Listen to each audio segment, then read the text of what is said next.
I'm Aaron Rutten, and in this video, I'll show you the key differences between the Wacom 113 first and second generation display tablets. Quick disclaimer, this is not a sponsored video, but Wacom did send me these tablets unconditionally for review purposes. As always, all opinions in this video are my own. Released in 2020, the Wacom 113 was the first budget display made by Wacom. 3 years later, Wacom updated the tablet with some new features and released a smaller 12-inch version. I cover all there is to know about those devices in separate reviews if you're interested. Because I have those dedicated reviews, I won't talk about any features that are the same for both the first and second generation devices.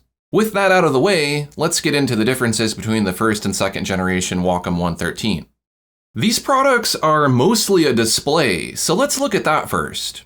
The main differences between these displays are the color coverage, which on the first generation is only 93% of sRGB, whereas the second generation covers 100% of sRGB. That's about 76% of Adobe RGB. This means the colors you see will be slightly more accurate on the second generation. The difference in maximum brightness is also quite noticeable. With my color calibrator, the first generation shows a maximum of 170 CD compared to 288 CD for the second generation.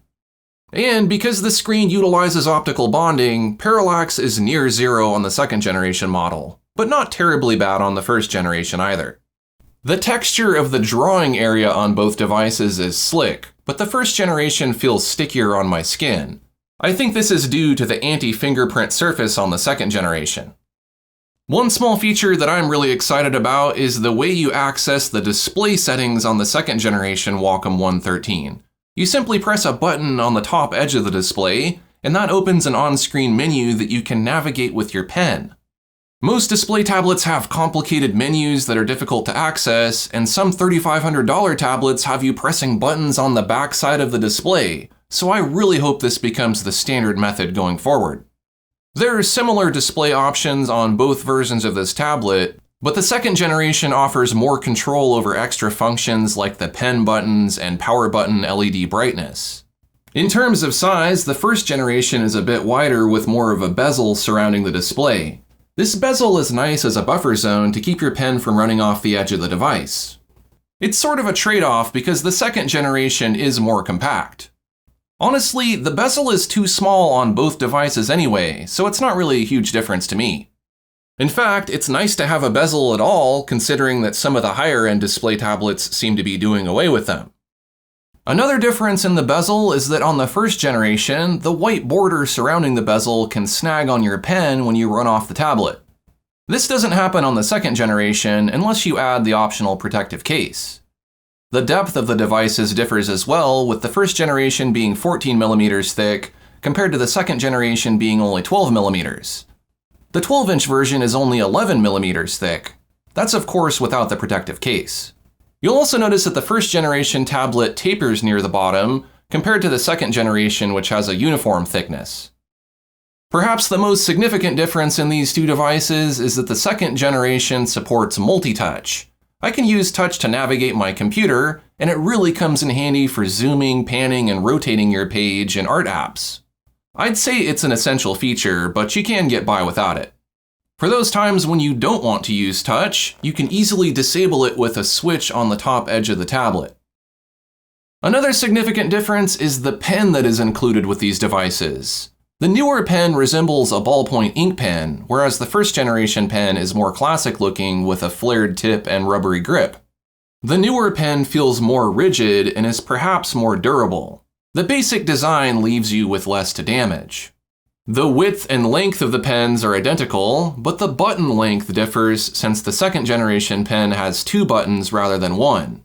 2 buttons really are the minimum number you should have, since there are lots of commands that are best programmed to the pen, such as right-click, erasing, and resizing your brush.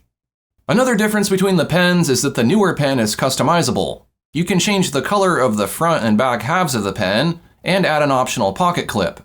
There is even a hole for a lanyard that can also connect to the tablet. Both pens can be used interchangeably since any Wacom-enabled EMR pen is supported.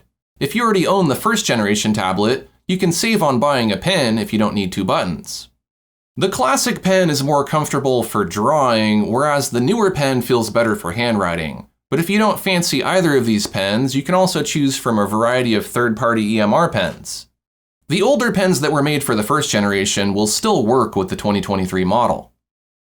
The exterior and design of both tablets are quite similar. The main differences are that the newer model has more buttons along the top edge and 4 round rubber feet on the back.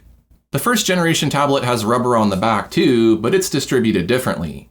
The older model tends to slide side to side, whereas the newer model is more likely to slide up and down when lying flat on a desk.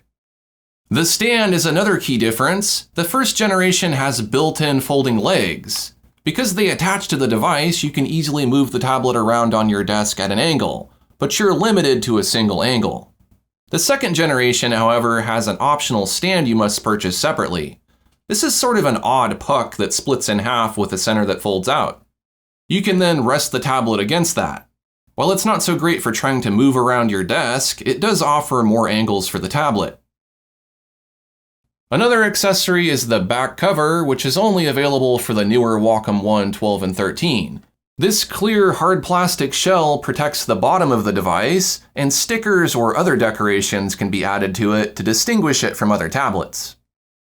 The cables are another difference. You cannot reuse the first generation X cable for the second generation, and the odd inset porthole makes it impossible to connect the second generation USB-C cable. But I don't know if that tablet can support a single USB-C connection anyway. While we're on the topic of connection ports, there are 2 USB-C ports on the second generation tablet. Each can be connected to a single USB-C cable. When connecting to something like an Android device where you need to supply power, the other port is for that. What's great is that if only one port is used, you can connect the other one to peripherals like a mouse, a shortcut controller, or a storage drive. The first generation model only has a single USB-C port. Both tablets are very portable, but I'd say the newer versions have the edge since they're slightly more compact and the single USB-C cable is less bulky than the X cable. For you eco-conscious artists, you'll be interested in knowing that the materials used to construct the second generation tablet were more sustainable, with a lot of recycled plastic being used. Just as well, the packaging is more sustainable with recycled paper and organic inks. The bulk of the packaging has also been reduced to cut down on transportation impacts. The first generation tablet comes wrapped in bacon. Nah, I'm just kidding. One of the most impactful features setting these 2 generations apart are the quantity and quality of learning resources. While the first generation has been around longer, I don't recall as many resources being available up front as with the second generation. In addition to loads of tutorials made by Wacom, there is also improved Wacom Center software that guides you through the features and makes it easy to configure your device. The online ordering process is also a bit different for each of these generations. While the first generation model is still being offered on Wacom's website, you can't customize it like you can with the second generation. As you can see, this website wizard allows me to choose precisely which components I need, potentially saving me money and wasting fewer resources. You can also purchase the newer Wacom One 13 in retail stores. In that case, it will come with a pen, 2 USB-C cables, and a power adapter. And lastly, we'll compare the price of these tablets. Once you add all of the accessories, the cheapest configuration of the 12-inch model is $330.85, and that's without the cable. Adding the cable makes it $345.80. The cheapest configuration of the 13-inch model is $530.85 without the cable. Adding the cable makes it $545.80. But if you're going to be using this tablet with an Android smartphone, then you will need 2 USB-C cables and the power adapter, making it $590.70. If you get everything, the 13-inch model with a 3-in-1 cable, power adapter, back case, and stand, you're looking at $675.65. The first generation is only $299.95, and it comes with a pen, an X cable, power adapter, and folding legs, so you don't need a stand. If I try to make the 2 devices fairly comparable, I'm looking at about a difference of $290. That's the second generation tablet with only a USB-C cable and stand. So basically, you need to decide if $290 is worth it for multi-touch support, less cable clutter, 2 pen buttons, slightly more accurate color, and a brighter, thinner display with less parallax.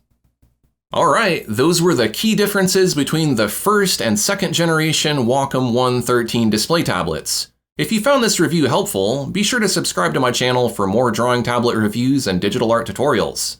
Thanks for watching, and I'll see you next time.